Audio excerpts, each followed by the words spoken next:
Hello everyone, a very good morning. Welcome to EMCC Edu. So we know कि class 12 एक boards class है and class 12 इसी वजह से बहुत इंपॉर्टेंट हो जाती है एंड इसमें इकोनॉमिक्स जो है वो टू पार्ट्स में डिवाइडेड है. One is macroeconomics and the second is Indian economic development. So आज हम लोग स्टार्ट करेंगे इंडियन इकोनॉमी के first chapter that is Indian economy on the eve of independence. मैं जस्ट आपको शॉर्ट में बताऊं कि ये हमें आज सब्जेक्ट क्यों स्टार्ट करना पड़ रहा है या why we are studying Indian economy. The reason is अगर आज हम लोग इंडिया से रिलेटेड देखो कुछ भी डिस्कशन करते हैं उसकी इकोनॉमी से रिलेटेड कि हम अच्छा कर रहे हैं बुरा कर रहे हैं कि हम लोग हमारा लिटरेसी रेट कैसा पहुंचा हुआ है, एम्प्लॉयमेंट कितनी है, अनएम्प्लॉयमेंट रेट कितना चल रहा है, हमारी जीडीपी कितनी है, फलाना ढिमकाना, बहुत सारी डिस्कशंस करते हैं ना. लेकिन टू नो कि हम लोग वो अच्छा कर रहे हैं या बुरा कर रहे हैं, वी नीड टू अंडरस्टैंड उसका पास्ट. दैट इज हमारी इंडियन इकोनॉमी की शुरुआत हुई कहां से थी. इस वजह से हम लोगों को इस सब्जेक्ट को बहुत अच्छे से इंटरेस्टिंग वे में हम लोग इसको पढ़ेंगे कि हमें उसका एसेंस समझ में आए. जैसे कि देखो हमारे चैप्टर का जो नाम है वो है Indian economy on the eve. Eve क्या होता है? आजकल बच्चे इंस्टाग्राम पे डालते हैं ना बर्थडे ईव की पोस्ट अपने फ्रेंड्स के लिए. तो ईव होता है एक दिन पहले. हमें इंडिपेंडेंस कब मिली सोचो. अच्छा मैम ये तो पता ही है, दिमाग में सबके चल रहा है 15 अगस्त, राइट. लेकिन the exact answer is midnight of 14th 15th अगस्त. सो ये 14th 15th अगस्त की जो मिडनाइट है हमें तब इंडिपेंडेंस मिली. एंड जस्ट हम लोग उससे पहले दैट इज एक दिन पहले की बात कर रहे हैं, 14th अगस्त की बात कर रहे हैं कि उस दिन हमारी इंडिया की इकोनॉमी कैसे थी. हम उस दिन की पढ़ेंगे सो दैट जब अंग्रेज हमारा भारत छोड़ के जाने वाले थे हमें वो भारत की इकोनॉमी, इंडिया की इकोनॉमी किस दशा में किस हालात में पकड़ा के गए हैं, कैसी इकोनॉमी उन्होंने हमें दी, देन हमारे इंडियन लीडर्स उसको कहां से कहां तक लेकर आए, हमें वो पूरी जर्नी पढ़नी है इंडियन इकोनॉमी में. ठीक है जी. So again I am reading the name of the chapter that is Indian economy on the eve of independence. Just a minute I guess. हाँ जी. सो अब स्लाइड सही हो गई है बिल्कुल. So Indian economy on the eve of independence. Eve का हमें मतलब पता चल गया that is just 14-15 midnight August से जो पहले का टाइम था दैट इज 14th अगस्त वाला. एंड हमें इंडिपेंडेंस से पहले जो भी हमें इंडियन इकोनॉमी उस ईव पे जो हमें अंग्रेजों ने थमाई थी पकड़ाई थी हम उसको पढ़ने वाले हैं. हम लोग बहुत सारे इसमें टॉपिक्स पढ़ेंगे. ठीक है जी. ओके. सो EMCC के जो नोट्स हैं आपको EMCC की ऐप पे अवेलेबल हैं. दैट इज एंड्रॉइड यूजर्स जो है वो प्ले स्टोर पे जाके EMCC एड्यू ऐप डाउनलोड कर सकते हैं. एंड जो iOS यूजर्स हैं उन लोगों को क्लास प्लस की ऐप डाउनलोड करनी है. एंड देन आपको फ्री मटेरियल सेक्शन में जाकर +2 इकोनॉमिक्स में इंडियन इकोनॉमी की नोट्स की PDF फ्री ऑफ कॉस्ट मिल जाएगी. देन इस पूरे चैप्टर में हम लोग जो इकोनॉमी के डायमेंशन स्टडी करेंगे डिफरेंट, वो कौन कौन से हैं. सबसे पहले तो अंग्रेजों के आने का पर्पस क्या था, that we will build up the whole story, so don't worry for it. Then उसके बाद जैसे मेन हो गया agriculture sector, industrial sector, foreign trade, demographic conditions क्या थी, occupational structure, infrastructure, and then positive negative aspects पढ़ेंगे. So that is अगर हम लोग ये सभी सेक्टर्स को डिटेल में पढ़ लेंगे कि ईव पे कैसे थे जब हमें मिला अंग्रेजों से ये सारा, देन वो कैसा था, हम उसको कहां तक लेकर आए, बहुत अच्छे से समझ में आएगा अगर उसका पास्ट पता होगा. वरना आप लोग ना बच्चे काफी सुनते हो अपने दोस्तों से, अरे यार क्लास 12 में फिर से हिस्ट्री आ गई है, हिस्ट्री नहीं होएगी, इंडियन इकोनॉमी नहीं होएगी. वो एक पहले ही बायस आ जाता है कि नहीं ये तो मेरे को समझ ही नहीं आने वाला, लर्न ही नहीं होने वाला. बट नहीं, हम लोग इसको बहुत ही इंटरेस्टिंग वे से करेंगे सो दैट आपको समझ में आए कि अरे यार ये तो पता होना चाहिए था. ये चीजें अगर पता है या पता अब हमें चली है तो अब हमें कुछ कुछ टॉपिक्स जो है इकोनॉमी के अब बहुत बेटर वे में समझ में आ रहेंगे. ओके. तो जैसे कि हमें पता है कि जो अंग्रेज थे, जो ब्रिटिश थे, वो इंडिया में जब आए उन्होंने 200 साल यहाँ पे राज करा. एंड 200 साल का जब वो राज कर रहे थे सिर्फ इंडिया में ही नहीं कर रहे थे, वो उनकी जो कॉलोनीज थी, कॉलोनी क्या होता है कि जो ब्रिटिश थे जिन कंट्रीज को उन्होंने गुलाम बनाया था उसको हम बोलते हैं कॉलोनी. जो गुलाम होती है कंट्री, जो आजाद नहीं है, किसी के अंडर रह रही है. सो जो ब्रिटिश थे उनकी जो कॉलोनीज थी दुनिया भर में बहुत सारी जगहों पे थी। यूएसए भी अंग्रेजों की कॉलोनी था, ब्रिटिश की कॉलोनी था, उधर से जापान भी जो था ब्रिटिश की कॉलोनी था। सो एक तरफ यूएसए, दूसरी तरफ जापान, दोनों ही एक कॉर्नर ऑफ द वर्ल्ड और एक दूसरा कॉर्नर ऑफ द वर्ल्ड। तो ये कहा जाता था कि जो ब्रिटिश साम्राज्य है, जो ब्रिटिश एम्पायर है, इनका सन जो है, इनका सन इट नेवर सेट्स। क्यों? बिकॉज अगर एक जगह पे रात हो रही है तो दूसरी जगह दिन हो रहा है, अगर उस जगह पे रात हुई तो इधर दिन चढ़ जाएगा। दैट मीन्स कहीं ना कहीं तो ब्रिटिश एम्पायर का सन वॉज राइजिंग। बट उन्होंने बोला, अंग्रेजों में से भी one specific example is of Victor Alexander Rouse. Victor Alexander Rouse ने बोला कि अगर हम अपने जितनी भी कॉलोनीज हैं उनमें से कोई भी एक कॉलोनी हार जाए तो हमें कोई फर्क नहीं पड़ेगा, हमारी डोमिनियन को, हमारे एम्पायर को कोई फर्क नहीं पड़ने वाला। बट अगर हमारे हाथ से इंडिया छूट जाए, दैट मीन्स उस दिन हमारे विनाश का जो स्टार्टिंग है स्टार्ट हो जाएगा, हमारा विनाश पक्का निश्चित है। Then the sun of our empire will set, then हमारी जो है हार पक्की है। दैट मीन्स सोचो इंडिया कितना ज्यादा इंपॉर्टेंट था for the British, because resources इतने ज्यादा तगड़े थे, है ना। अगर आपको फिर से मैं ये वाली लाइन समझाऊं तो देखना, विक्टर अलेक्जेंडर रूस क्या बोल रहा है, if the empire lose any other part, कोई भी और हिस्सा वो छूट जाए उसके हाथ से, वो हार जाए, we can survive, कि ब्रिटिश एम्पायर फिर भी सरवाइव कर सकता है। But if we lose India, the sun of our empire set, कि देन वो उनकी जो है हार की शुरुआत हो जाएगी। So that important was India for the British. Even if you know, please can you recall, या आपको पता है कि सबसे पहला यहाँ पे फॉरेनर या यूरोपियन इंडिया में कौन आया था? द फर्स्ट यूरोपियन, सोचो सोचो, शायद कुछ बच्चों के दिमाग में आ रहा होगा कि वास्को डी गामा करके कोई था। जी हाँ, बिल्कुल सही सोच रहे हो। वास्को डी गामा जो थे वो पोर्तुगल से थे, तो he was a Portuguese, and वो सबसे पहले इंडिया में आए थे केरला में, कोचीन में, ठीक है। एंड जब वो केरला में आए, एंड वहां के स्पाइसेस भी नो दे आर मतलब बहुत ज्यादा अच्छे, वो तो अब हमें पता है that they are world famous, उस टाइम पे इतना नहीं पता था। लेकिन जब वास्को डी गामा आए केरला में स्पाइसेस देख के, तो ही गॉट क्रेजी कि वाओ, इतनी वैरायटी, इतने अच्छे स्पाइसेस। यहां से वो स्पाइसेस लेके गए यूरोप में, जाके उन्होंने 4000% प्रॉफिट पे उसको सेल करा। इमेजिन 4000% प्रॉफिट, तो ये तो उनके लिए बहुत ही अच्छी चीज हो गई, इतना अच्छा बिजनेस उनके लिए बन गया।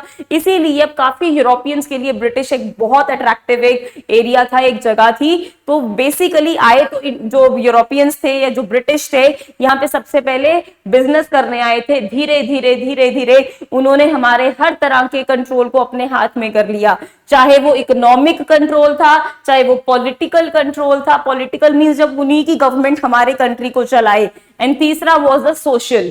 तो ये तीनों तरह के जो control, economical, political and social, ये तीनों की भागदौड़ किसके हाथ में आ गई थी? ब्रिटिश के हाथ में। इसीलिए इंडिया बोला जाता था ब्रिटिश की कॉलोनी है, और हमारा ruler was the British government. ठीक है जी, ओके। सो यहां पे हम लोग इसी कॉलोनियलिज्म के मीनिंग को डिस्कस कर रहे हैं। दैट इज एक ऐसा सिस्टम है of the political and the social relations. तो कौन से रिलेशंस की यहां पे बात हो रही है? So here we are talking about the political and the social relations का ऐसा सिस्टम बिटवीन टू कंट्रीज, जिसमें से एक रूलर है, that is the British empire यहाँ पे, and the another one is colony. For a colony is India. So colony is India and the ruler is the British government. And this ruler has what? Political control over the colony. Also, it determines the economic policies of the dominated country. मतलब जिस country के ऊपर वो राज कर रहे हैं, तो उसके ऊपर वो राज किन टर्म्स में कर रहे हैं? Politically, socially and also economically. तो ये तीनों चीजों के डिसीजन एक उनकी जो रूलर है वो लेता है। So this is what colonialism is, and this meaning is given in NCERT in that box. So इस बॉक्स में है ये मीनिंग, इसलिए वी आर डिस्कसिंग। तो बस मतलब समझ में आना चाहिए। लर्न करने के लिए इतना माथापच्ची नहीं करनी, इतना जोर नहीं लगाना। जस्ट रिमेंबर द 3 की वर्ड्स है कि जो रूलर है वो 3 चीजों का कंट्रोल रखता है, social, economic and political policies का अपने हाथ में, ठीक है। So this is what colonialism is. Okay, then उसके बाद हम लोग कर रहे हैं कि जब भी एक ऐसा रिलेशन होता है कि जिसमें एक रूलर है दूसरी कॉलोनी है, इनके आपस की जो रिलेशन होते हैं they are not equal. Obviously जो रूलर है वो तुम्हारे ऊपर अपना रोब जमाएगा, वो अपने फायदे के लिए बहुत सारी चीजें करेगा। That is why the relation is always unequal relationship, ठीक है। So that is what is written है, that is in case of India the unequal relationship between the colony was India and the ruling country resulted in what under development of India। तो हमें पता है अंग्रेज जब यहां से गए थे, हमें बस एक चीज तो जरूर पता है कि हाँ मैम ब्रिटिश ने एक बहुत अच्छा काम करा। सोचो क्या, यस हर कोई ना यही कहते हैं मैम रेलवेज की बहुत अच्छी कंट्रीब्यूशन करके गए हैं। अनडाउटेडली यस उन्होंने बहुत अच्छी कंट्रीब्यूशन करी है रेलवेज में, जिसको हम लोग इस चैप्टर में भी डिस्कस करेंगे इन डिटेल। बट स्टिल बहुत सारी ऐसी चीजें थी जो वो काफी ज्यादा प्रॉब्लम में हमें छोड़ के गए थे। That is why we are saying कि ओवरऑल इंडिया की जो इकोनॉमी थी वो बहुत अंडर डेवलप्ड रह गई थी, है ना। सो that is this resulted in the under development of India. Because देखो हमने ना देखो सुना हुआ है, गाने भी काफी सुने हैं जिसमें इंडिया को बोला जाता था सोने की चिड़िया। क्या बोलते थे इंडिया को? सोने की चिड़िया। लेकिन जब ब्रिटिश आए तो वो सोने की चिड़िया उसके बाद नहीं उसको बोला गया। क्यों? हम तो बोल रहे हैं उससे तो इंडिया की अंडर डेवलपमेंट हो गई। बट ऐसा क्या करा उन्होंने कि अंडर डेवलपमेंट हो गई? वही सब हम लोग इस चैप्टर में डिटेल में डिस्कस करेंगे अंडर वेरियस सेक्टर्स। ओके जी, now one very important thing जो आपको अपने नोट्स में भी दिखाई दे रही होगी इंट्रोडक्शन में on the very first page, कि जो ब्रिटिश थे वो इंडिया में जो आए थे उनका सोल पर्पस क्या था, क्या करने आए थे? दैट इज जिस कंट्री से वो आए थे वो उसी का फायदा, मतलब उसी को ज्यादा से ज्यादा फायदा देना चाहते थे, अपने सेल्फिश इंटरेस्ट के लिए आए थे। अब हमें पता है जब अंग्रेज यहाँ पे आए ना, उनके यहाँ पे हो रहा था इंडस्ट्रियल रेवोल्यूशन, मतलब वहां पे उनकी बहुत तगड़ी तगड़ी बड़े बड़े इंडस्ट्रियल यूनिट्स इस्टेब्लिश हो रहे थे। एंड हमें पता है वहां पे होती है प्रोडक्शन करने के लिए चाहिए हमें रॉ मटेरियल। तो वो जो रॉ मटेरियल था उन्हें लगा यार सस्ता बढ़िया रॉ मटेरियल हमें कहाँ से मिलेगा? उनके दिमाग में आया हमारी कॉलोनीज एंड स्पेशली इंडिया। तो इंडिया से उन्हें अपने इंडस्ट्रीज के लिए काफी सस्ता रॉ मटेरियल मिलने लगा। तो उन्होंने इंडिया से सारा रॉ मटेरियल लेना स्टार्ट कर दिया और भेजा उसको करके कहां पे? अपने ही देश में, दैट इज ब्रिटेन में। जब ब्रिटेन में वो रॉ मटेरियल पहुंचा उन्होंने प्रोडक्शन करी और उन्होंने बनाए फिनिश्ड गुड्स। अब गुड्स बन गए तो बेचना भी है। इंडिया में पता है पॉपुलेशन ही भर भर के है, तो उन्होंने इंडिया को एक बहुत अच्छी मार्केट माना अपनी, एंड अपने सारे फिनिश्ड गुड्स महंगे रेटों पे इंडिया में बेचने लगे। दैट मीन्स कितने चालू थे, है ना। यहां से रॉ मटेरियल लेके जा रहे हैं हमारे देश से बहुत ही सस्ते प्राइस पे, वहां पे गुड्स बनाए, फाइनल गुड्स बनाए। जैसे उन्होंने टी शर्ट बना ली, अब टी शर्ट जो है अब इंडिया में वो बेच रहे हैं काफी हायर प्राइस पे। So this was the main thing which they were doing. So this is the sole purpose of the British rule. That is, इसको हम लोग यहाँ पे अभी देख रहे हैं, देखो जी बोर्ड पे अच्छे से।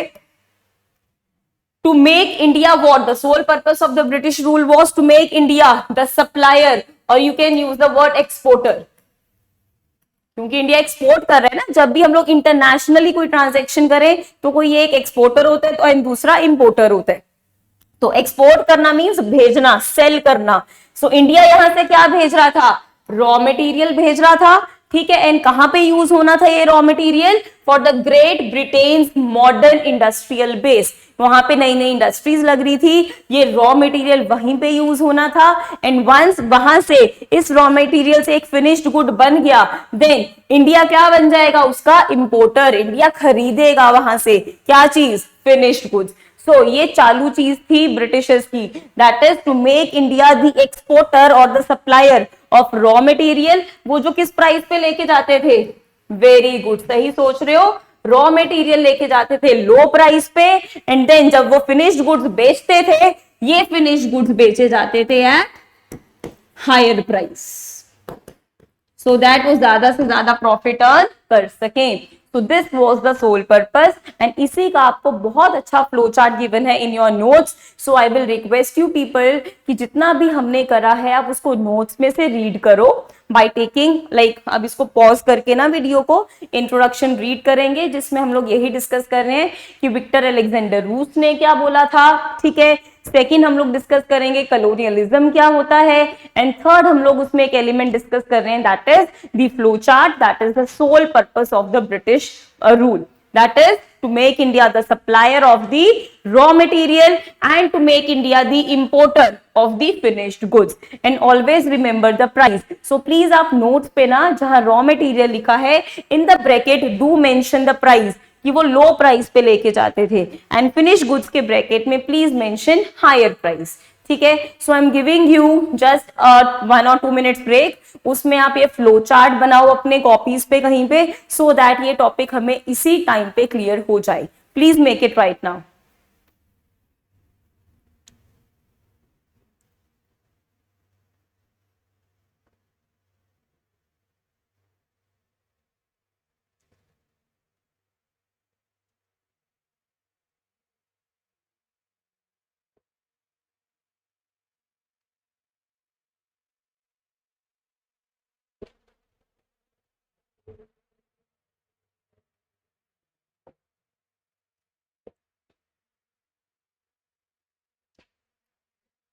Okay, so I am assuming कि आपने वीडियो पॉज करके अच्छे से फ्लो चार्ट बना लिया होगा, नहीं बनाया तो पॉज करके उसको कंप्लीट करो देन ही हमें आगे बढ़ना है, ठीक है। प्लीज ऑलवेज रिमेंबर, आप पढ़ाई करते हैं नॉलेज लेने के लिए, नंबर लेने के लिए पढ़ाई मत करना। जितना सीखोगे जितना समझोगे उतना ही 4 लोगों में बैठ के कुछ अच्छा अपना ओपिनियन दे पाओगे, right. So motive is our purpose is to have a gainful knowledge जो हमारे अंदर जाए, ठीक है। ओके, अब उसके बाद आप देखोगे नोट्स पे हमारा जो टॉपिक स्टार्ट हो रहा है that is the level of economic development.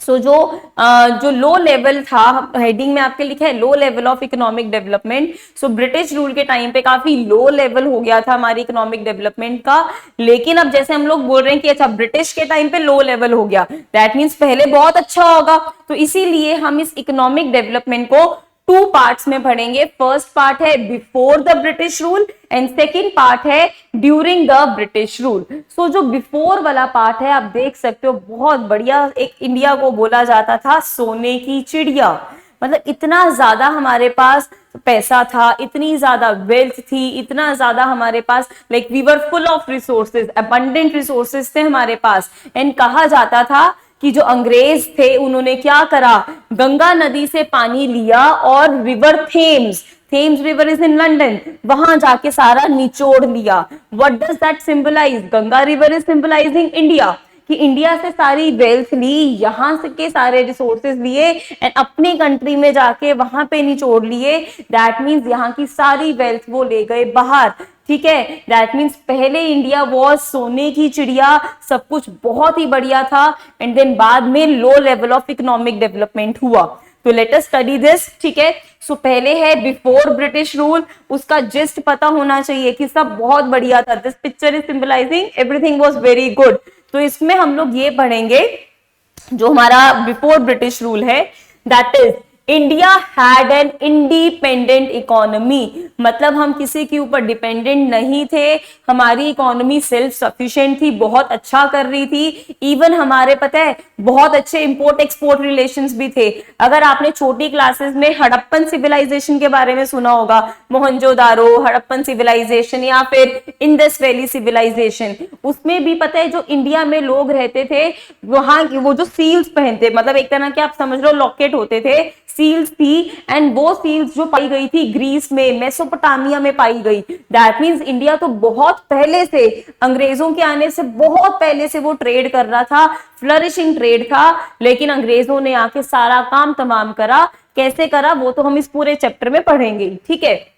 So first feature which we are talking about before the British rule is that India had an independent economy plus इसमें जो main source of livelihood था जैसे we know हम लोग economics में पूरे economy को 3 parts में डिवाइड कर देते हैं, 3 सेक्टर्स में डिवाइड करते हैं कि एक हमारा प्राइमरी सेक्टर होता है विच इज एग्रीकल्चर मेन होता है उसमें, सेकंड सेक्टर हमारा होता है योर इंडस्ट्रियल सेक्टर या मैन्युफैक्चरिंग सेक्टर जिसको सेकेंडरी कहते हैं, and the third is tertiary जिसको हम लोग बोलते हैं सर्विस सेक्टर। ठीक है, उसमें से सबसे मेजर कंट्रीब्यूशन किसका था, सबसे main source of livelihood was agriculture, right? So India had an independent economy. This is the first word which you are remembering कि India की economy was independent, and the second thing is that agriculture was the main source of livelihood. Okay, now अब इसमें हम लोगों ने बोला first again let's recall those points, पहले हमने क्या पढ़ा, इंडिपेंडेंट इकोनॉमी, दूसरा पॉइंट एग्रीकल्चर मेन सोर्स था क्या, बट मैन्युफैक्चरिंग नहीं होती थी मैम, डेफिनेटली होती थी, अपने सामने देखो नोट्स पे भी आप देख सकते हो कि मैन्युफैक्चरिंग एक्टिविटीज जो है ब्रॉडली 3 तरह की एक्टिविटीज हम लोग इंडिया में कर रहे थे। फर्स्ट वॉज हैंडीक्राफ्ट इंडस्ट्री, बहुत अच्छी थी इंडिया में, यहाँ के जो कॉटन के या सिल्क के क्लोथ वर्ल्ड वाइड फेमस थे बिकॉज हमारी क्राफ्ट्समैन जो शिप थी, जो मतलब हाथ का काम होता है, जो कारीगरी थी, वो वर्ल्ड वाइड मार्केट एंजॉय करती थी because of its very fine quality, बहुत हाई स्टैंडर्ड ऑफ क्राफ्ट्समैनशिप थी, बहुत अच्छे कारीगर थे, बहुत फाइन क्वालिटी थी हमारे फैब्रिक की। सो हैंडीक्राफ्ट इंडस्ट्री बहुत अच्छी थी। इवन आपने जैसे मूवीज लाइक जोधा अकबर है ना, बिकॉज अंग्रेजों के आने से पहले there were Mughals in India, तो आपने काफी मूवीज में देखा होगा क्योंकि कितने ग्रैंड, एक तो वो सारे फोर्ट्स थे, इतनी बढ़िया बढ़िया ग्रैंड पेंटिंग्स होती थी, उनके कॉस्ट्यूम्स इतने अच्छे होते थे, वो इंडियंस ने ही तो डिजाइन करे थे, इंडियंस ही तो बना रहे थे। So that is handicraft industry हमारी बहुत अच्छी थी, उसमें एग्जांपल है कॉटन एंड सिल्क की। सेकंड था हमारा मेटल वर्क, मेटल वर्क भी इंडिया में होता था, and the third one is the precious stone works, जो यहाँ के राजे महाराजे थे, अगर आप उनका ताज देखो सर का, सर के ताज पे इतने बड़े मतलब बहुत बड़े बड़े बहुत सुंदर सुंदर स्टोन्स होते थे, यहाँ की रानियां महारानियां जो थी उनकी इतनी अच्छी ज्वेलरी, सुपर्ब ज्वेलरी होती थी, right. So that is manufacturing activities जो है वो मोस्टली 3 वेज में हम लोग उसको डिस्क्राइब कर सकते हैं। फर्स्ट एग्जांपल है हैंडीक्राफ्ट इंडस्ट्री की, सेकंड है मेटल वर्क की, and the third one is the precious stone work. Now अगर हम लोग इसमें एक चीज और देखें, बस आप इतना याद रखना कि जो हमारे प्रोडक्ट्स थे handicraft products, they enjoyed the world wide market because अभी हमने बात करी उनका स्टैंडर्ड ऑफ क्राफ्ट्समैनशिप था, क्राफ्ट्समैनशिप का जो स्टैंडर्ड था दैट वाज वेरी गुड, बहुत हाई स्टैंडर्ड था। Secondly the very fine quality of material, quality अच्छी होती है तो उसका हम लोग बोलते हैं नाम बहुत ज्यादा होता है। So reputation of the fine quality of material and high standards of craftsmanship. So ये 2 रीजंस की वजह से वर्ल्ड वाइड मार्केट थी, एंड ऐसे क्वेश्चंस आपको पेपर में आ सकते हैं जिसमें आपको रीजन पता होना चाहिए कि why the Indian products they enjoyed the world wide market. Okay, then ये मलमल वाला टॉपिक है, this we are going to discuss in the extra shorts, ठीक है, इसको हम लोग डिटेल में एक्स्ट्रा शॉर्ट्स में डिस्कस करेंगे। ओके, तो हमारा जो टॉपिक है, आप फिर से अपने नोट्स पे देखो पेज नंबर 2 पे, जिसमें टॉपिक है the level of economic development. 2 parts में हम लोग कर रहे हैं, एक बिफोर और एक ड्यूरिंग ब्रिटिश रूल। बिफोर वाला भी अब डिस्कस्ड अभी सारा, जिसमें main keywords please always remember, हमारे लिए इंडियन इकोनॉमी तब ज्यादा इजी हो जाएगी अगर हम लोग क्या करेंगे, कीवर्ड्स पे बहुत ध्यान देंगे। काफी बच्चे बस उनको लगता है पूरा पूरा पेज लर्न करना है, ऐसा नहीं होता, सिर्फ कीवर्ड्स। जैसे अभी हमने ड्यूरिंग ब्रिटिश रूल में पहला क्या करा था, इंडिपेंडेंट इकोनॉमी, दूसरा एग्रीकल्चर मेन लाइवलीहुड का सोर्स, लेकिन मैन्युफैक्चरिंग एक्टिविटीज थी, वो 3 एग्जाम्पल देनी है, समझ में आई बात। Then fine quality and high standards of craftsmanship. तो ये हमारे 5 वर्ड्स हैं जो हमें याद रखने हैं अपना बिफोर द ब्रिटिश रूल के लिए। Now the next one is कि ड्यूरिंग ब्रिटिश रूल ऐसा क्या हुआ कि हमारा अल्टीमेटली जो रिजल्ट था वो ये था that there was the low level of economic development. Okay जी, तो सबसे पहले हम लोग यहाँ पे देखें कि अब जो ब्रिटिश इंडिया में आए थे उनका मेन क्या मकसद था, क्या वो इंडिया की भलाई करने आए थे कि चलो अब हम लोग इंडिया पकड़ते हैं, इस देश में जाएंगे, यहाँ की सारी जो है बिल्डिंग्स बनाकर आएंगे, सुंदर सुंदर गार्डन्स बनाएंगे, यहाँ पे ट्रेड करेंगे, उनके लिए इंडस्ट्री लगाएंगे? नो, वो सब कुछ अपनी होम कंट्री जहां से वो आए थे उसके लिए काम करना चाह रहे थे। That is they came to India for the protection and the promotion of economic interest. वो पैसा पैसा सोच रहे थे, बट किसके लिए वो सोच रहे थे?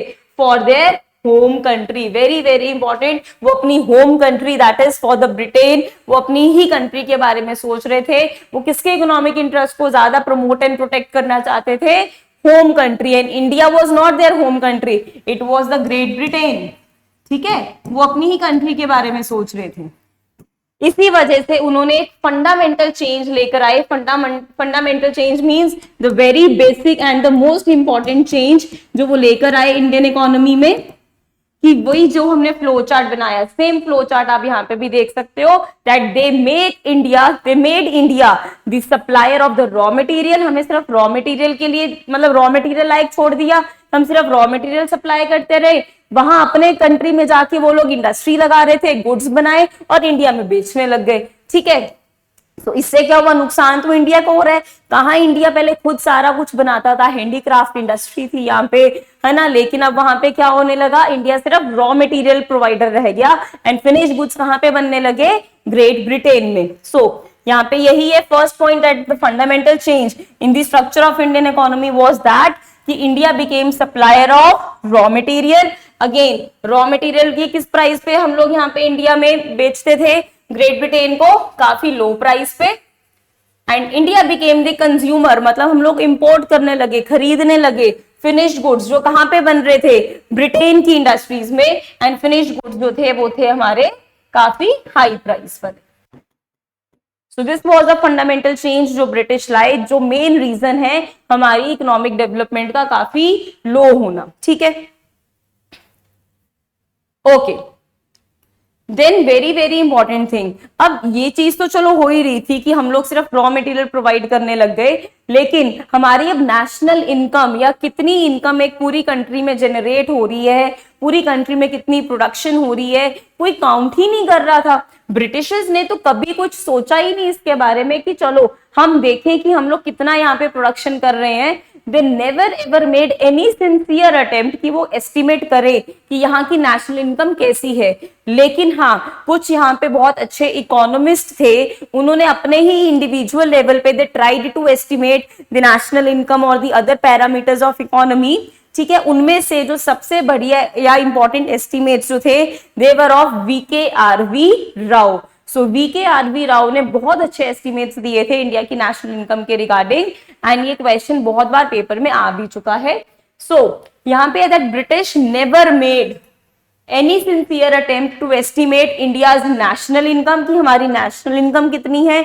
अब ये होता क्या है, हम लोग मैक्रो इकोनॉमिक्स में डिटेल में पढ़ेंगे। अभी आप इतना समझ लो कि एक कंट्री में या हमारे यहाँ पे जितनी भी प्रोडक्शन हो रही है फाइनल गुड्स एंड सर्विसेज की, उनकी वैल्यू क्या है, तो वो प्रोडक्शन की वैल्यू निकालनी है, दैट इज नेशनल इनकम।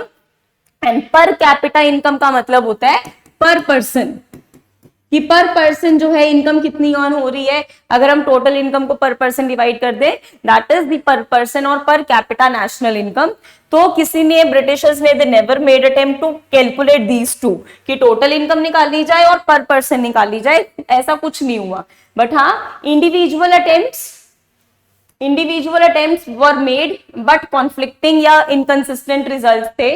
ठीक है, एंड वो किस किसने करे थे जो रिजल्ट्स, मतलब इंडिविजुअल लेवल पे एफर्ट किसने मारा? Dadabhai Naoroji, William Digby, Findlay Shirras, VKRV Rao, very very important. His estimates were the most significant. Paper में आ चुके हैं, प्लीज मार्क कर लो इसको, स्टार मार्क या अंडरलाइन VKRV राव। ठीक है, and RC Desai. So these were some of the notable economist who made the sincere attempt to calculate the national income. And सबसे इंपॉर्टेंट VKRV राव, जिनकी पिक्चर भी आप यहाँ पे देख सकते हो। ओके, अब यहाँ पे कुछ, वहां पे हमें उस टाइम के एस्टिमेट्स पता है, कुछ डेटा पता है। Let's see what is that data, कि during first half of the 20th century, 20th century का मतलब 1900 से 1950 तक, बिकॉज सेंचुरी में 100 साल होते हैं, तो 20th सेंचुरी मींस 1900 से लेके 1950 तक का कुछ हमारे पास डेटा है। फर्स्ट हाफ मींस पहले 50 इयर्स। तो growth of the aggregate real output, aggregate का मतलब होता है टोटल। ठीक है, कि जो हमारा टोटल आउटपुट था वो किस पेस पे एवरी ईयर ग्रो कर रहा था? सॉरी जी, ग्रोथ के चक्कर में पेनी गिर गया है ना। So growth of the real output जो था that was around less than 2%, not good यार, only it was around less than 2% पे हम लोग ग्रो कर रहे थे। एंड जो per capita, again per capita means पर पर्सन, अगर हम लोग कंट्रीब्यूशन देखें या ग्रोथ देखें उस आउटपुट की, so that growth in the per capita output per year was only 0.5%. So overall total output देखें लेस देन 2%, बट पर पर्सन आउटपुट की ग्रोथ देखें तो इट वाज ओनली अराउंड 0.5%. सो ये दोनों फिगर्स आप याद रखेंगे। अगेन अभी आप क्या करेंगे, हमने अभी जो स्टार्ट करा है, जो टॉपिक मतलब स्टार्ट करके अभी जस्ट फिनिश करा है, द टॉपिक आपके नोट्स में ना रेड बॉक्सेस में है। तो टॉपिक का नाम था the low level of economic development during British rule. And उस इकोनॉमिक डेवलपमेंट को हमने 2 पार्ट्स में पढ़ा, during and the before. Before part में हमारे कीवर्ड्स थे, वीडियो पॉज करके वो सारे कीवर्ड्स लिखोगे, क्या क्या कीवर्ड्स थे बिफोर वाले में। सो बिफोर वाले में हमारे जो कीवर्ड्स थे, नंबर 1 इट वाज कि independent economy, number 2 agriculture main source of livelihood था, नंबर 3 मैन्युफैक्चरिंग एक्टिविटीज थी, उसमें आप जो 3 एग्जांपल्स दोगे। देन उसके बाद हम लोगों ने डिस्कस करा दैट हमारे काफी हाई स्टैंडर्ड्स ऑफ क्राफ्ट्समैनशिप थे and fine quality of material थी, जिसकी वजह से we enjoyed world wide market. ये सारे वर्ड्स लिखने हैं आपने अभी वीडियो को पॉज करके, ठीक है। देन उसके बाद आप आ जाओगे during the British rule. So during the British rule में हम लोगों ने यही बताना है कि उन्होंने अपना प्रोटेक्शन एंड प्रमोशन करा इकोनॉमिक इंटरेस्ट को of the home country. Then हम लोग बोलेंगे fundamental change, the same flow chart, कि हम इंडिया सप्लायर किसका था एंड इंपोर्टर किस चीज का बना।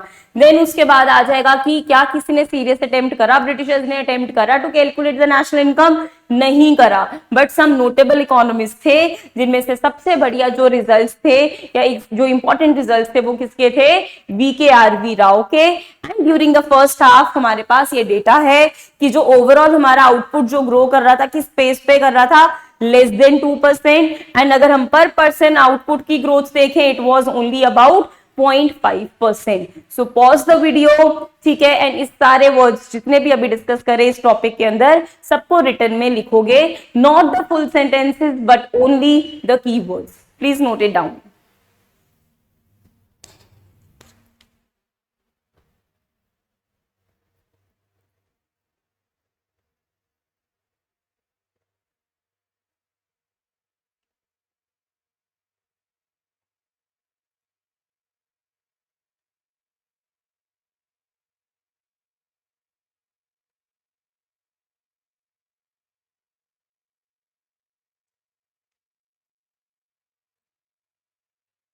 Okay, so I am assuming कि आपने मेरी बात मानी होगी, है ना। वीडियो पॉज करके सारे कीवर्ड्स नोट करे होंगे एंड देन ही आप नेक्स्ट अभी आप टॉपिक समझने आए हो which is the agriculture sector. Okay, अभी हमने इसके बारे में कुछ पढ़ा था, एग्रीकल्चर सेक्टर के बारे में कहीं पे कुछ पॉइंट आया हो? यस मैम, हमने पढ़ा है कि ब्रिटिश के आने से पहले मेन सोर्स ऑफ लाइवलीहुड क्या था, एग्रीकल्चर ही था। तो इसी के बारे में अभी हम लोग यहाँ पे पढ़ेंगे। तो सबसे पहले कुछ इंपॉर्टेंट पॉइंट्स यहाँ पे गिवन है कि ये अब सबसे इंपॉर्टेंट क्यों था, लेट अस अंडरस्टैंड। तो यहाँ पे अगर आप देख सकते हो वर्कफोर्स मींस जो यहाँ पे लोग काम कर रहे थे, सो जो लोग एग्रीकल्चर में इन्वॉल्व थे, जो खेती बाड़ी कर रहे थे, सोचो 70 to 75% ऑफ इंडिया पॉपुलेशन, मतलब 70 से 75% पॉपुलेशन इंडिया की तो एग्रीकल्चर में ही है। तो अपने आप ही सबसे सिग्निफिकेंट एंड मेन सोर्स हो गया ये लाइवलीहुड का। एंड जो लोग डिपेंडेंट थे, people in the rural area who were dependent directly और इनडायरेक्टली ऑन एग्रीकल्चर, वो भी कितने थे, around 85%। And main source of livelihood of the people they are living in the rural areas coming directly और indirectly from agriculture ही, मतलब उनको basically उनके डायरेक्टली या इनडायरेक्टली जीने का जरिया था। एंड वो कितने लोग थे ऐसे, 85%। एक तो हमने बोला 70 to 75% पीपल तो ऑक्यूपाइड ही उसमें थे एग्रीकल्चर में, कि वो उनकी रोजी रोटी वहीं से चल रही थी डायरेक्टली। एंड अगर अपन इनडायरेक्टली डायरेक्टली दोनों मिला के काम कर ले तो टोटल कितनी ये पॉपुलेशन हो जाएगी, अराउंड 85%। सो ये दो हमने यहाँ पे फैक्ट्स पढ़े कि वर्कफोर्स जो थी एम्प्लॉयड कितने लोग थे, 70 to 75%। एंड जो लोग डायरेक्टली या इनडायरेक्टली एग्रीकल्चर के ऊपर डिपेंडेंट थे, रूरल इकोनॉमी के ऊपर डिपेंडेंट थे, वो कितने थे, 85% लोग, ठीक है। तो ये दो फैक्ट्स हमारे पास आ गए। देन उसके बाद जो इंडियन इकोनॉमी थी उसको हम लोग आज भी पता है क्या बोलते हैं कि फंडामेंटली क्या है, द एग्रेरियन इकोनॉमी। एग्रेरियन क्यों? बिकॉज मेन सोर्स हमारा लाइवलीहुड का क्या है, एग्रीकल्चर ही है, तब भी था एंड आज भी हम लोग बोलते हैं हमारी काफी पॉपुलेशन इसके ऊपर डिपेंडेंट है, बट ऑब्वियसली तब तो 70 to 75% थी, अब आज जो होगी वो 45% के आसपास ही है, बट स्टिल हमारी सिग्निफिकेंट पॉपुलेशन आज भी इन्वॉल्व है एग्रीकल्चर में, ठीक है। एंड अब लेकिन यहाँ पे दो प्रॉब्लम्स भी हैं, चाहे हम लोग बोले कि हमारी पॉपुलेशन एग्रीकल्चर के ऊपर डिपेंडेंट थी, but still this sector agriculture जो है वॉज फेसिंग प्रॉब्लम्स की स्टेग्नेशन आ गई थी। स्टेग्नेशन मीन्स जब हमें ग्रोथ ना दिखे, हम लोग एक पॉइंट पे अटक के रह जाए, सेम लेवल पे ही ग्रो करें, कुछ ग्रोथ ही ना हो। एंड सेकंड वन इज काफी ज्यादा यहाँ पे डिटीरियोरेशन होने लगी थी, काफी जल्दी एग्रीकल्चर जो है उसका जो ग्राफ है वो नीचे गिर रहा था, इतनी क्रॉप प्रोडक्शन नहीं हो रही थी। ऐसा क्यों था उसको अभी हम लोग डिटेल में डिस्कस करने लगे हैं कि ऐसा क्या हुआ कि पहले तो इतना ज्यादा एग्रीकल्चर अच्छा होता था, देन अभी फ्रीक्वेंट मतलब इतनी फ्रीक्वेंट एंड अनयूजुअल डिटीरियोरेशन क्यों देखने को मिली ड्यूरिंग द ब्रिटिश रूल, ठीक है। सो अभी हमने एग्रीकल्चर के बारे में कुछ 3-4 पॉइंट्स पढ़े। एक 70 to 75% वर्कफोर्स जो उसमें एंगेज थी, पीपल डायरेक्टली और indirectly getting their livelihood 85%। Then उसके बाद एग्रीकल्चर जो इंडियन इकोनॉमी है we call this as the agrarian economy because ज्यादातर जनता वही इन्वॉल्व है। And the last point was कि जो एग्रीकल्चर था it was facing stagnation and also the frequent and the unusual deterioration. Deterioration means उसमें खराब होना, चीजें डिस्ट्रॉय होना, डिस्ट्रक्शन फेस करना। ओके, सो एग्रीकल्चर सेक्टर, ये वाला पॉइंट हम लोग लास्ट में एक बार डिस्कस करते हैं। सबसे पहले हम लोग इसमें डिस्कस करेंगे the reasons for stagnation in the agriculture sector. एक अभी पॉइंट है जो नोट्स में भी आपको टेबल के नीचे मेंशन है, वो डिस्कस करेंगे, but once we are done with the reasons for stagnation उसके बाद उसको डिस्कस करेंगे, ठीक है जी। अब हम लोग बोल रहे हैं, अभी हमने डिस्कस भी करा कि एग्रीकल्चर में हमने देखा कि स्टेग्नेशन आ गई थी, वो क्यों आई थी वो पढ़ने लगे हैं हम लोग। तो the very first reason is you can see here the land settlement system. अब अंग्रेजों ने आके देखो क्या करा इंडिया में। अब उनको देखो नहीं पता था कि हाँ इंडिया में ओनरशिप कैसे होती है लैंड की, कौन मालिक है कौन नहीं, तो उनके जैसे अपने यहाँ पे चलता था वही सिस्टम उन्होंने इंडिया में आके लगाया। दैट इज, अब उन्होंने क्या करा ध्यान से समझना प्लीज। अभी I am just going to make मतलब छोटा सा सिंपल सा एक फ्लो चार्ट। जैसे suppose here we have the British, ठीक है। देन उन्होंने ना एक बीच में मिडल मैन रख लिया, वो मिडल मैन को हम लोग बोलते थे जमींदार। एंड ब्रिटिश ने इस जमींदार को लैंड का बना दिया ओनर कि भैया ये जमीन तुम्हारी है, बट तुम्हें काम करने की इस पे जरूरत नहीं है। इस लैंड के ऊपर जो अब प्रोडक्शन करनी है, जो खेती बाड़ी करनी है, वो कौन करेगा? वो करेगा बेचारा यहाँ पे मेहनती फार्मर। तो ये जो बेचारा रोता रहता था, क्यों रोएगा अभी हम लोग देखेंगे। तो यहाँ पे 3 पार्टीज है। एक है ब्रिटिश, उसने अपॉइंट करा जमींदार को, जो अब यहाँ पे ब्रिटिश को आप समझ लो ये है यहाँ का बिग बॉस। इस बिग बॉस ने अपना एक बंदा रखा जमींदार, उसको इसने लैंड दे दी और बोला कि अब इस अपनी लैंड पे तुम काम किससे करवाओ? फार्मर से।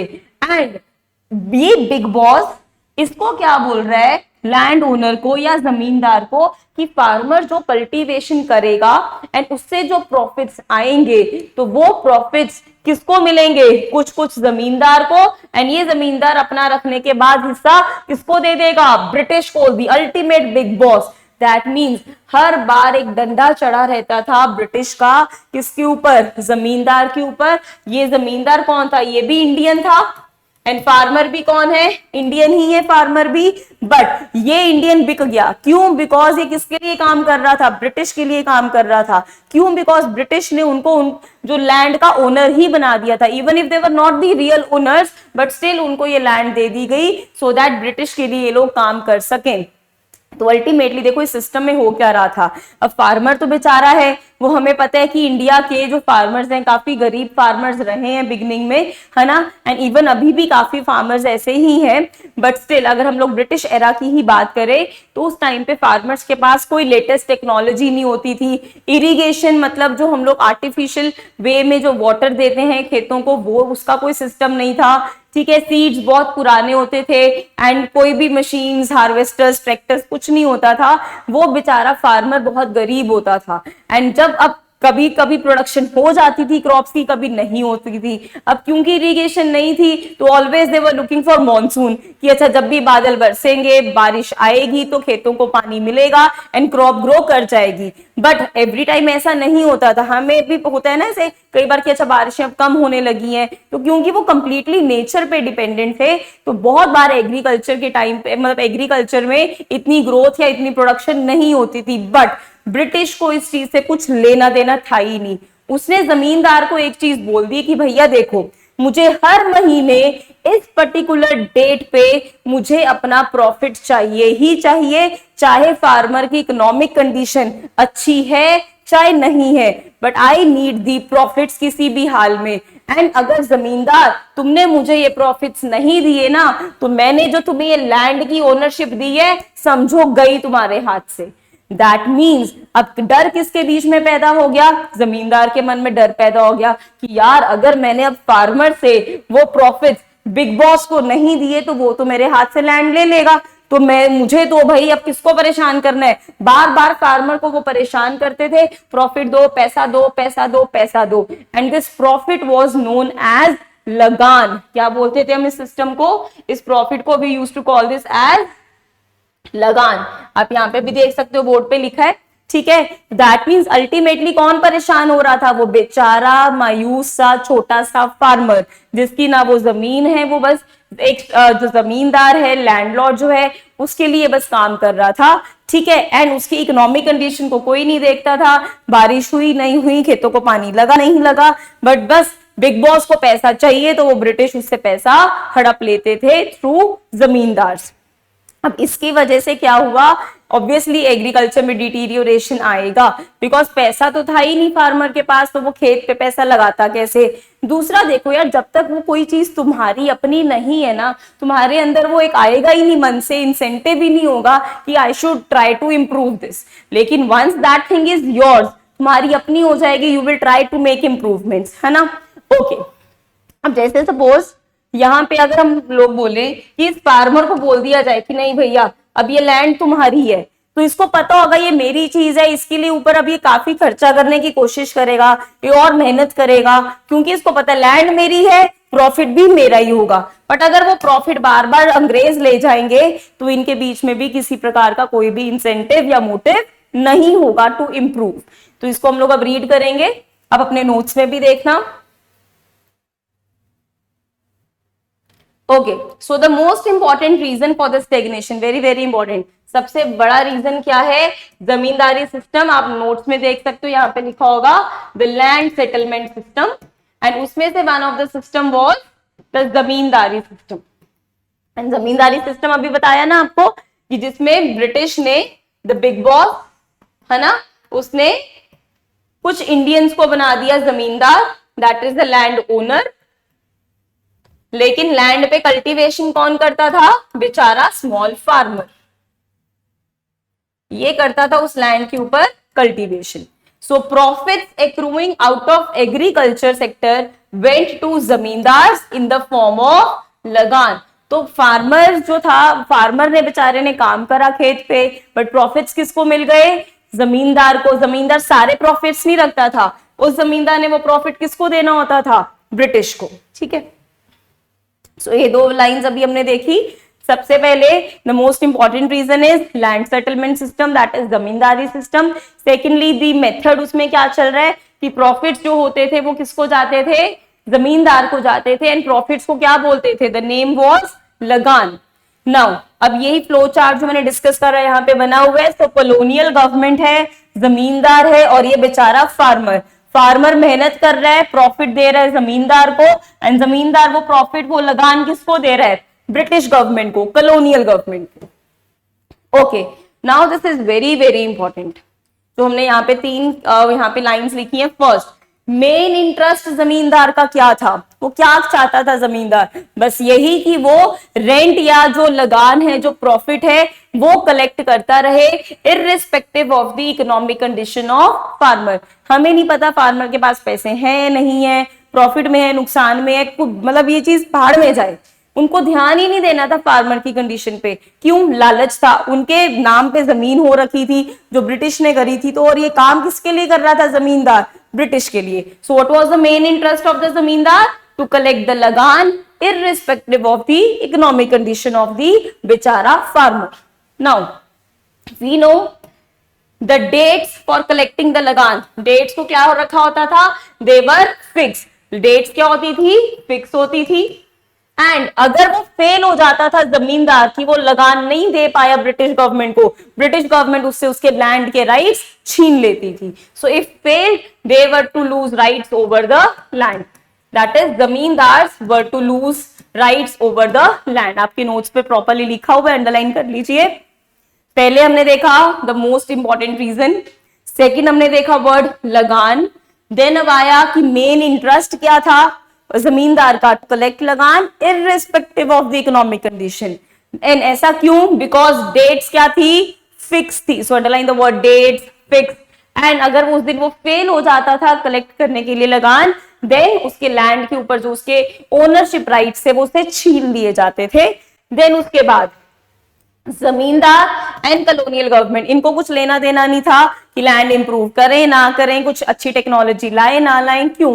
बिकॉज इनका मेन इंटरेस्ट था कि जो बेचारा फार्मर उस पे काम कर रहा है, बस हम उससे प्रॉफिट्स लेते जाएं। So they did nothing, underline, they did nothing to improve the economic condition of agriculture. उन्होंने एग्रीकल्चर की इकोनॉमिक कंडीशन को ठीक करने के लिए कुछ भी नहीं करा, बिकॉज बैठे बिठाए फ्री में उनको सारे प्रॉफिट्स मिल रहे थे। Okay, second reason now, but before moving on to the second reason, आप first reason को फिर से पढ़ो खुद से नोट्स में से, and keywords जो अंडरलाइन करे हैं please note them down in your copies right now. So take just 2-3 minutes break तो खैर मुझे मिल रही है, आप लोगों ने तो keywords को लिखना है, देन आप वीडियो को पॉज करके 2 मिनट की ब्रेक खुद भी ले सकते हो। Please take a break and note down the keywords.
Okay जी, now the next point is commercialisation of agriculture.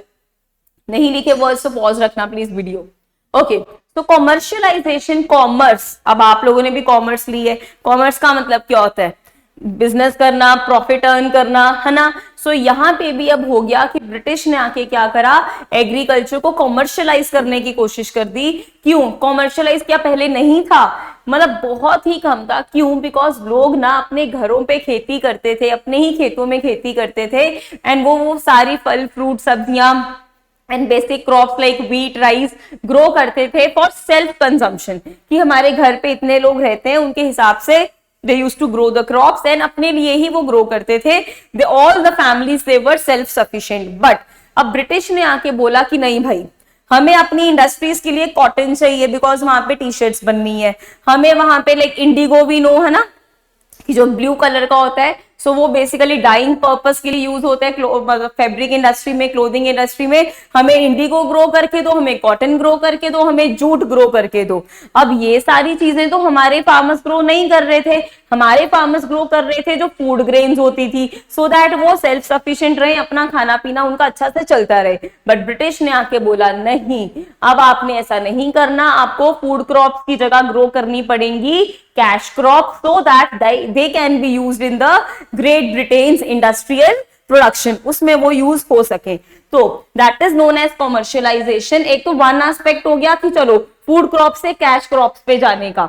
So food crops मतलब फूड ग्रेन्स ग्रो करना, कैश क्रॉप्स मींस जो आगे फर्दर प्रोडक्शन में यूज होंगी, फॉर एग्जांपल कॉटन हो गया, jute हो गया, फैब्रिक यूज होंगी आगे गुड्स बनाने के लिए। एक और एस्पेक्ट होता है कॉमर्शियलाइजेशन का, दैट इज कि जितना तुम्हें अपने लिए चाहिए तुम बना लो, एंड जो बच गया उसको मार्केट में सेल करना। तो जब वो मार्केट वर्ड आ जाता है, सेल वर्ड आ जाता है, दैट इज तुम प्रॉफिट कमाओगे, बेचोगे उस चीज को, that is commercialisation. Okay, so यहां पे अब यही होने लगा। Commercialisation means when there is production of crops for sale in the market rather than for self consumption, कि अब तुम सेल्फ कंजम्पशन के लिए नहीं बल्कि वो वाली क्रॉप्स ग्रो कर रहे हो जिसको तुम सेल कर सको इन the market, that is commercialisation. तो ब्रिटिशर्स ये वाला एक चेंज लेकर आए, जैसे कि अब यहाँ पे अगर मैं बोलूं सेल के लिए, वो बोलने लगे भाई grow cotton, grow jute, grow Indigo, rubber and all such, ऐसे ऐसे क्रॉप्स ग्रो करो। एंड पहले सेल्फ कंजम्पशन के लिए बेसिकली ग्रो हो रही थी फूड ग्रेन्स, लेकिन अब ब्रिटिश बोल रहे हैं कि नहीं, हमें इस पे फोकस नहीं करना, हमें for sale in the market focus करना है। So grow such crops, that is commercialisation. So I hope commercialisation clear है आपको। दो एस्पेक्ट्स आएंगे इसमें, कि एक हो गया कि खुद के लिए ना ग्रो करते हुए मार्केट में सेल करने के लिए ग्रो करना, ठीक है। एंड सेकेंड हो गया shift from the food crops to the cash crops. Okay, now क्या करा गया यहाँ पे, farmers were given higher prices for producing cash crops like cotton, jute, indigo, etc. But this did not improve the economic condition of farmers. Ma'am अब ये पढ़ के तो देखो हमें अच्छा लगा, क्योंकि यहाँ पे आप बोल रहे हो कि ब्रिटिश जो है क्या देते थे फार्मर्स को, काफी हाई प्राइस देते थे कि अच्छा अगर तुम वीट ग्रो ना करो, ठीक है, बल्कि कॉटन ग्रो करोगे, अपना जूट ग्रो करोगे, इंडिगो ग्रो करोगे, तो हम तुम्हें हायर प्राइसेस देंगे। तो आपको तो लगता है मैम इससे तो फार्मर्स के पास ज्यादा पैसा आएगा, ये तो अच्छी चीज है, इससे तो उनकी इकोनॉमिक कंडीशन सही होनी चाहिए। बट नहीं, ऐसा नहीं हुआ। क्यों? बिकॉज ये जो क्रॉप्स थी ना, ये cotton, jute, Indigo, this is nothing but the raw material, जो कहां पे जा रहा था, ब्रिटेन में। एंड रॉ मटेरियल किस प्राइस पे जाता था, लो प्राइस पे जाता था।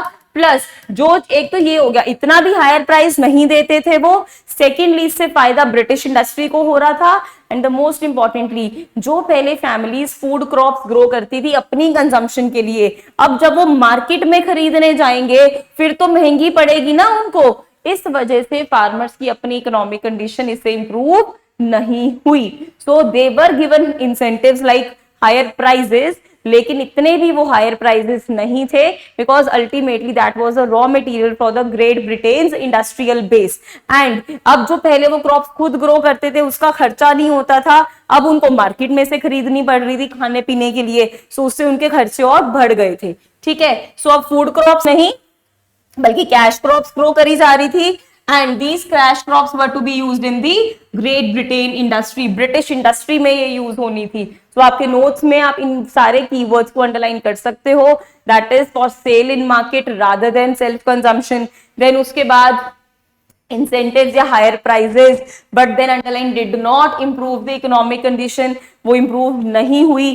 क्यों नहीं हुई? बिकॉज वो अल्टीमेटली एज रॉ मटेरियल कहां पे यूज होनी थी, ग्रेट ब्रिटेन की इंडस्ट्री में, ठीक है। सो शिफ्ट हुआ हमारा from the food crops to cash crops, ठीक है। एंड अब यहां पे अगर आप देखो एक इंपॉर्टेंट लाइन लिखी हुई है, बिकॉज हम लोग क्या कर रहे थे, फूड ग्रेन्स तो ग्रो नहीं कर रहे थे, हम लोग ग्रो करने लगे थे कैश क्रॉप्स। एंड क्योंकि ये कहां पे यूज होनी थी, ब्रिटेन में, तो इसकी वो जरूर बोल रहे हैं that there was higher yield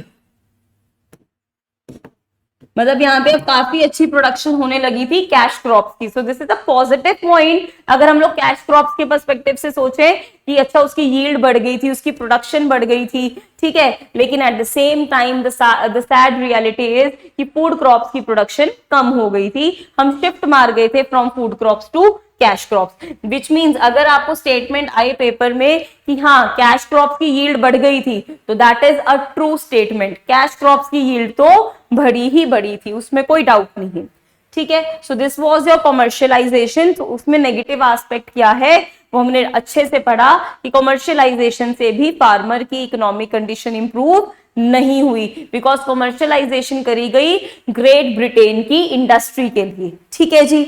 now इसमें भी आप यही करोगे, कीवर्ड्स अंडरलाइन करके, वीडियो पॉज करके कीवर्ड्स लिखोगे, देन आप थर्ड एंड फोर्थ पॉइंट सुनोगे। So the third reason is कि अब एग्रीकल्चर में स्टेग्नेशन इसलिए आ रही थी बिकॉज प्रोडक्टिविटी लेवल ही काफी कम था। कुछ खेत से इतनी क्रॉप्स निकल ही नहीं आ रही थी, इतनी निकल ही नहीं रही थी, इतनी बम्पर प्रोडक्शन, बम्पर तो छोड़ो, इतनी नॉर्मल प्रोडक्शन भी नहीं हो रही थी। वो क्यों नहीं हो रही थी? क्योंकि टेक्नोलॉजी का लेवल काफी कम था, बिकॉज पैसा लगाने के लिए कोई नहीं था। टेक्नोलॉजी आती है पैसे से, पैसा कौन लगाए? जमींदार अपना शहरी लाइफ जीने में मस्त है, क्योंकि किसकी वो कर रहा था चापलूसी? ब्रिटिश की। ब्रिटिश को वैसे कुछ लेना देना नहीं था एग्रीकल्चर से, उनको बैठे बिठाए क्योंकि लगान जो मिल रही थी, सो इसलिए लो लेवल ऑफ टेक्नोलॉजी था। Number 2, irrigation facility. इरिगेशन होता है जो हम लोग खेतों को आज हम देते हैं ना, अपना जो वाटर इलेक्ट्रिक पंप्स लगे हुए हैं, सो वो तो सब कुछ ग्राउंड वाटर से आ रहा है, हमने इलेक्ट्रिसिटी के थ्रू सारा पानी उनको देते जा रहे हैं खेतों को। सो इरिगेशन फैसिलिटीज भी नहीं थी। प्लस जो फर्टिलाइजर्स, ऑल्दो वी नो अभी क्योंकि हमने इतने ज्यादा यूज करने स्टार्ट कर दिए केमिकल फर्टिलाइजर्स एंड ऑल, कि जिससे हम लोग बोलते हैं कि वो केमिकल्स जो हैं वो इतने ज्यादा हार्मफुल हैं, जब वो फूड चेन में एंटर करते हैं प्रॉब्लम होती है। बट उस टाइम पे बिल्कुल भी यूज नहीं हो रहे थे, क्योंकि अगर आप एक लिमिटेड एंड जो अलाउड लिमिट होती है, परमिसिबल लिमिट होती है, उतना यूज करो तो इतने हार्मफुल नहीं होते। Plus we have the organic pesticides and manures also, but उस टाइम पे ऐसा कुछ भी यूज नहीं हो रहा था। So what are the 3 main reasons for the low level of productivity? Number 1 it is low level of technology, technology बहुत कम थी। नंबर 2 इरिगेशन फैसिलिटीज अच्छी नहीं थी, and the number 3 is negligible use of fertilisers. तो ये 3 main reasons हैं हमारे लो लेवल ऑफ प्रोडक्टिविटी के। अब इससे क्या होगा? देखो हमारे पास जो कौन कौन प्लेयर्स थे। कल्टीवेटर का मतलब है यहाँ पे स्मॉल फार्मर, बेचारा फार्मर, इसके पास मींस मतलब कोई रिसोर्सेज नहीं है, पैसा ही नहीं था, ठीक है, और इंसेंटिव भी नहीं है। क्यों पैसा लगाए, क्यों टेक्नोलॉजी खरीदे खेत पे काम करने के लिए? खेत है ही नहीं उसका, लैंड है ही नहीं उसकी, प्रॉफिट भी उसके नहीं, क्योंकि वो तो लगान की फॉर्म में जा रहे थे जमींदार एंड ब्रिटिश को, ठीक है। इसलिए cultivator had no means and ना ही कोई इंसेंटिव था काम करने के लिए, टेक्नोलॉजी लेने के लिए। सेकंड, जो जमींदार है था ये इंडियन, काम किसके लिए कर रहा था? बिग बॉस के लिए, ब्रिटिश के लिए। ये तो वैसे ही गांव में रहता ही नहीं था, ये शहरी बाबू बन गए थे, ये वहां की शहरी कल्चर को एंजॉय करते थे, बस एक फिक्स डेट पे आके तंग करते थे कल्टीवेटर को, प्रॉफिट लेके चले जाते थे। So that is zamindar had no roots in village. And जो ब्रिटिश थे द थर्ड प्लेयर, उन्होंने तो वैसे ही बहुत कम स्पेंड करा, उन्होंने फोकस ही नहीं करा कि वो कुछ मास एजुकेशन करें टेक्नोलॉजी पे। जो मास मींस काफी बड़े लेवल पे बहुत लोगों को, फार्मर्स को इन सारी चीजों से रिलेटेड कुछ एजुकेशन देना, कुछ नॉलेज देना। ना टेक्नोलॉजी पे फोकस करा, ना ही एग्रीकल्चर पे फोकस करा, जिसकी वजह से एग्रीकल्चर का जो एग्रीकल्चर के हालात थे काफी खराब होते गए। एंड देन ये सारी चीजों की वजह से it was very difficult to introduce the modern technology, and as a result जो प्रोडक्टिविटी थी या जो प्रोडक्शन थी उसका लेवल काफी कम हो गया था। So you can see here there are 3 players. First cultivator, हम उसके ऊपर क्या रीजन दे रहे हैं कि वो उसके पास ना कोई मीन्स है ना ही कोई इंसेंटिव है, इसलिए वो भी ध्यान नहीं दे रहा था। नंबर 2 जमींदार, शहरी बाबू, शहरी लाइफ एंजॉय कर रहा है, कुछ लेना देना ही नहीं है कि क्या हो रहा है फार्मर के साथ, एग्रीकल्चर को इंप्रूव करना है कि नहीं, कोई उसका है ही नहीं। थर्ड ब्रिटिश, इनको वही बैठे बिठाए इन दोनों को प्रॉफिट्स मिल रहे हैं. So even British did nothing to मतलब अपना made efforts, and British never made efforts कि वो वहां से एजुकेशन करें, टेक्नोलॉजी लेकर आए या एग्रीकल्चर पे ध्यान दे. इन सभी फैक्टर्स की वजह से एग्रीकल्चर में कभी टेक्नोलॉजी अच्छी आ ही नहीं पाई. ठीक है. एंड जो लेवल ऑफ प्रोडक्टिविटी है वो नीचे ही रहा. सो क्या क्या पॉइंट्स करें, ये 3 रीजंस बताओगे आप, technology, irrigation and fertiliser. Then ये 3 प्लेयर्स के ऊपर मतलब इनके रीजंस आ जाएंगे. एंड लास्ट में these all made difficult to introduce new technology. Now, the last reason for the stagnation in the agriculture is the scarcity of investment. अब investment जो थी एग्रीकल्चर में, एग्रीकल्चर सेक्टर इन इंडिया, वो investment काफी कम थी. Reasons अपन already पढ़ चुके हैं, क्योंकि इन्वेस्ट करे ही कौन, है ना. तो इन्वेस्ट करने वाला भी तो कोई हो, या इंटेंशन तो सही हो इन्वेस्ट करने की, तो ऐसा था ही नहीं. सो डिस्पाइट सम प्रोग्रेस, कुछ कुछ हमने देखो प्रोग्रेस करी थोड़ा बहुत इरिगेशन में या एग्रीकल्चर में, फिर भी देखो स्कार्सिटी रही है. कहां कहां पे हमें इन्वेस्ट करना चाहिए था बट नहीं करा. First is terracing. टेरेसिंग करनी चाहिए थी. टेरेसिंग में क्या होता है कि अगर वाटर का जो मतलब specially in the hilly areas, कि जब वाटर का फ्लो होता है वो थोड़ा रुक जाता है, तो हमारी क्रॉप्स, हमारी सॉइल खराब नहीं होती. बट हमने ना टेरेसिंग करी, ना हमने फ्लड कंट्रोल के ऊपर काम करा, ना ही हमने ड्रेनेज के ऊपर काम करा, और ना ही हमने डीसेलिनाइजेशन ऑफ सॉइल पे काम करा. बिकॉज सेलिनाइजेशन ऑफ सॉइल से क्या होता है, जब सॉल्ट कंटेंट बढ़ जाता है तो उससे सॉइल की क्वालिटी काफी खराब होती है, एंड अल्टीमेटली क्रॉप्स भी अच्छा नहीं काम कर पाती. बट हम लोगों ने डीसेलिनाइजेशन पे भी इन्वेस्टमेंट नहीं करी. सो ऑलवेज रिमेंबर वो 4 एरियाज कौन से हैं, टेरेसिंग, फ्लड कंट्रोल, देन उसके बाद drainage, and then the last one is desalinisation of soil. इन चारों चीजों के ऊपर काम ढंग से नहीं हो रहा था. There was scarcity of investment. Then also farmers ने अपना जो क्रॉपिंग पैटर्न था वो चेंज कर लिया. They shifted from the food crops to the commercial crops. इस वजह से भी मतलब agriculture was not going, it was not doing good. So main तो आपको ये 4 एरियाज याद रखने हैं. एंड देन लास्ट में कि इस शिफ्ट की वजह से भी इतनी कुछ इन्वेस्टमेंट नहीं हो रही थी. ठीक है. देन लास्ट में कि जो large section of tenant, tenant मतलब द स्मॉल फार्मर, ये जो नाम दिया है, आप दोनों इन तीनों में से कुछ भी वर्ड यूज कर सकते हो. टेनेंट बोल लो, बिकॉज एक होता है लैंडलॉर्ड जो मकान मालिक होता है, टेनेंट होता है जो किराए पे रह रहा होता है वहां पे. सो फार्मर की अपनी जमीन तो नहीं थी, इसलिए वो टेनेंट है. तो टेनेंट बोल लो, चाहे स्मॉल फार्मर, चाहे share cropper, they neither had resources, ना ही कोई टेक्नोलॉजी, ना ही कोई इंसेंटिव था. जो हमने पहले भी ये पॉइंट पढ़ा कि ये बेचारे स्मॉल फार्मर के पास कोई मीन्स नहीं थे, कोई साधन नहीं था, ना ही कोई उनके पास इंसेंटिव था कि वो क्यों इन्वेस्ट करें, क्योंकि जमीन उनकी है ही नहीं. ठीक है. तो ये सेम पॉइंट को आप अंडरलाइन कर लेना. But now there were some positives, कुछ ना कुछ पॉजिटिव्स थे इस सेक्टर में भी. वो क्या था कि जो एरिया अंडर कल्टीवेशन था, क्योंकि ब्रिटिश को ज्यादा से ज्यादा रॉ मटेरियल चाहिए था, तो उन्होंने एरिया अंडर कल्टीवेशन बढ़ा दिया. बट इससे फायदा किसको हो रहा है, ब्रिटिश को ही हो रहा है. इस वजह से ये एक पॉजिटिव पॉइंट है, but from the point of view of British, that is area under cultivation expanded, वो इंक्रीज हो गया. एंड सेकेंड है, अभी हमने जो डिस्कस भी करा था जब हम कैश क्रॉप्स की बात कर रहे थे कॉमर्शियलाइजेशन में, कि कैश क्रॉप्स की जो यील्ड है वो इंक्रीज हो गई थी. So very very important, pause the video and note down these 2 positive points, कि सबसे पहले area under cultivation expanded, and secondly higher yield होने लगी थी कैश क्रॉप्स की. Please note down these 2 points.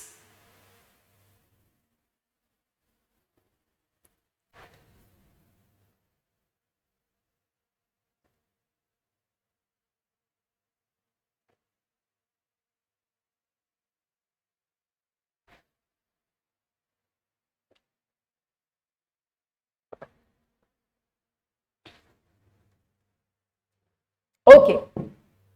So once you are done with this, हमारा जो अब नेक्स्ट एग्रीकल्चर में एक सब छोटा सा टॉपिक है, सब टॉपिक है, that is adverse effects of partition. हमें पता है ना, जब हमें आजादी मिली तो एक तो खुशखबरी थी, आजादी मिल रही है, but at the same time partition भी हो गई थी इंडिया की, दैट इज पाकिस्तान भी बन गया था। एंड पाकिस्तान में भी दो जगह पाकिस्तान था, India was sandwiched between Pakistan. कौन सा? एक वेस्ट पाकिस्तान और एक ईस्ट पाकिस्तान। ठीक है, सो अब यहाँ पे आप पिक्चर में देख सकते हो, तो हमारा देखो जो ये वाला पार्ट है ना, तो वेस्टर्न इंडिया, यहाँ की हमारी सॉइल बहुत ही फर्टाइल है। ब्लैक कॉटन सॉइल जो हम लोग बोलते हैं वो यहाँ पे बहुत ज्यादा पाई जाती है। तो इसका काफी इरिगेट, जो वाली जिस लैंड पे हम लोग इरिगेशन फैसिलिटीज ले आए थे थोड़ी बहुत, तो एंड जो एकदम फर्टाइल लैंड थी, इधर कॉटन वाली भी, और यहाँ पे है जूट, इधर है जूट, यहाँ जूट ग्रो होती है इस साइड पे, और यहाँ पे कॉटन। तो काफी हमारा जो मतलब highly fertile land and highly irrigated land Pakistan की तरफ चली गई थी। तो ये हमें एक बहुत एडवर्स इफेक्ट फेस करना पड़ा था, ये नेगेटिव इफेक्ट हुआ था।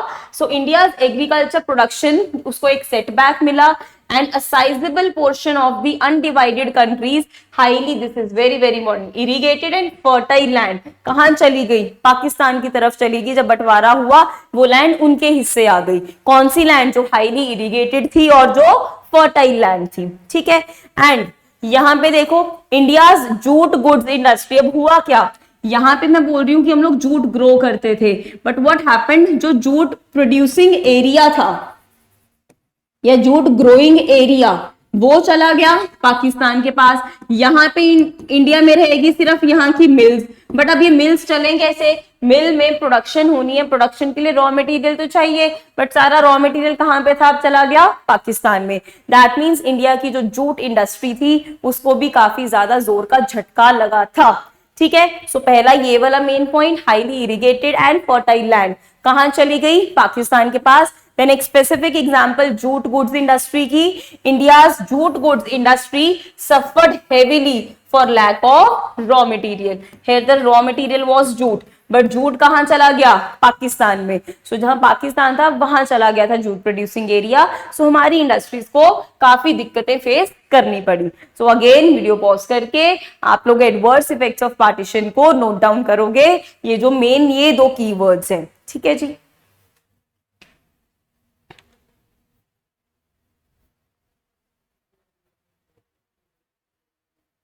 ओके, देन कॉमर्स, नेक्स्ट जो हमारा एक टॉपिक है छोटा सा, commercialisation of agriculture resulted in famine. Famine क्या होती है? जब हम बोलें कि फूड क्रॉप्स की शॉर्टेज हो जाए, मतलब सूखा पड़ जाए, और हम लोग बोलें कि अब फूड की शॉर्टेज होगी, लोग भूख से मरने लगे।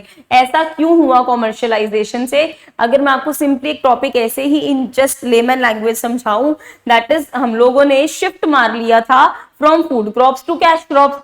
फूड क्रॉप ग्रो तो कर ही नहीं रहे हैं, कैश क्रॉप पे कैश क्रॉप ग्रो करते जा रहे हैं। कॉटन तो नहीं खाएंगे, दूध तो नहीं खाएंगे, इंडिगो तो नहीं खाएंगे, खाने के लिए तो फूड ग्रेन्स चाहिए, बट हम वो ग्रो ही नहीं कर रहे थे। ब्रिटिश ने मना कर दिया था, वो शिफ्ट करवा रहे थे टू द कैश क्रॉप्स। इस वजह से एक तो फूड ग्रेन्स की शॉर्टेज हो गई, एंड सेकेंडली अगर जो थोड़ी बहुत प्रोड्यूस हो भी रही थी, अब वो इंडियन फार्मर्स जो पहले सेल्फ कंजम्पशन के लिए ग्रो करता था, अब उसको वही सेम चीज मार्केट में खरीदने जानी पड़ रही थी, जो काफी महंगी हो गई थी, which they were not able to afford. इस वजह से भी काफी ज्यादा लोग अफोर्ड भी नहीं कर पा रहे थे, एंड फूड शॉर्टेज हो गई थी। ठीक है, so agriculture was commercialise. So famine क्यों हुई? सबसे पहले हमने कॉमर्शियलाइज कर दिया। क्यों? Because we were catering to the needs of British industry, because they needed what? They needed raw material. ठीक है, सो please underline this keywords in your notes also, कि हमने कॉमर्शियलाइजेशन करा ब्रिटिश ने, सो दैट वो ब्रिटिश इंडस्ट्री की needs को फुलफिल कर पाए, because they needed what? Raw material. Then उसके बाद the British industrialist they were always in need of raw material. क्या चाहिए होता था? Jute, cotton, sugar cane, ground nut, to keep their factories running. इससे उनकी फैक्ट्रीज तो चल रही थी, बट इंडियंस के पेट नहीं भर रहे थे इससे। ठीक है ना, तो इससे सिर्फ ब्रिटिशर्स को फायदा हो रहा था।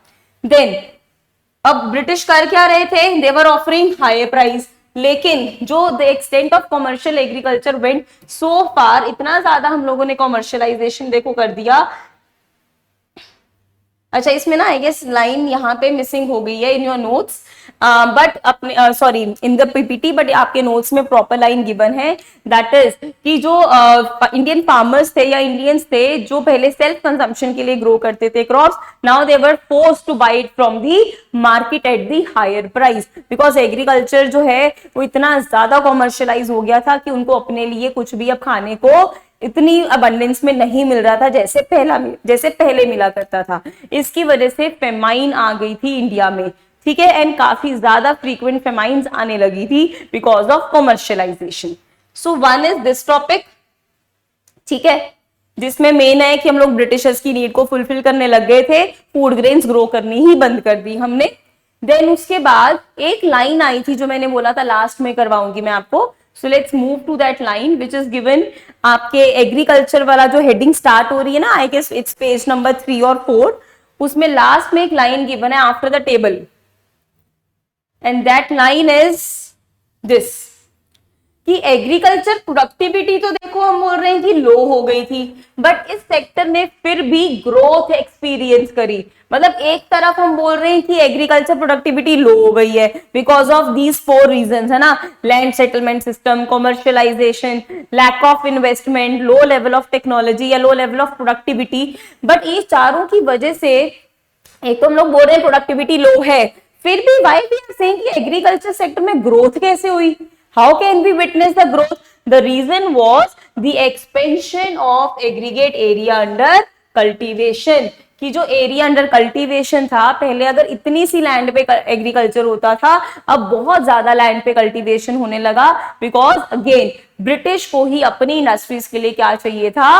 Raw material. सो यहाँ पे आपका स्टेटमेंट बेस्ड क्वेश्चन आ सकता है। नंबर 1, क्या एग्रीकल्चर जो प्रोडक्टिविटी थी वो लो हुई थी? यस, हुई थी, बट ग्रोथ क्यों आई इस सेक्टर में? ग्रोथ आने का जो कारण है वो यही है कि जो एरिया अंडर कल्टीवेशन एक्सपैंड हो गया था, एरिया बढ़ गया था बस कल्टीवेशन का, पर अदरवाइज अगर हम लोग देखें उस पर लैंड पे जो मतलब पर हेक्टेयर जो प्रोडक्टिविटी थी, जो प्रोडक्शन थी, वो काफी कम हो गई थी because of those 4 main reasons for the lack of stagnation. So अब आप लोगों ने क्या करना है, जो भी हमने एग्रीकल्चर में डिस्कस करा है आपने साथ साथ अंडरलाइन करा होगा वर्ड्स को। अब घर पे शांति से वीडियो बंद करके पॉज करके सारे कीवर्ड्स की रिटन प्रैक्टिस करनी है, सो दैट जब हम लोग नेक्स्ट टॉपिक पे जाएं इन द नेक्स्ट वीडियो आपको प्रीवियस टॉपिक्स अच्छे से क्लियर हो। So thank you, see you in the next video.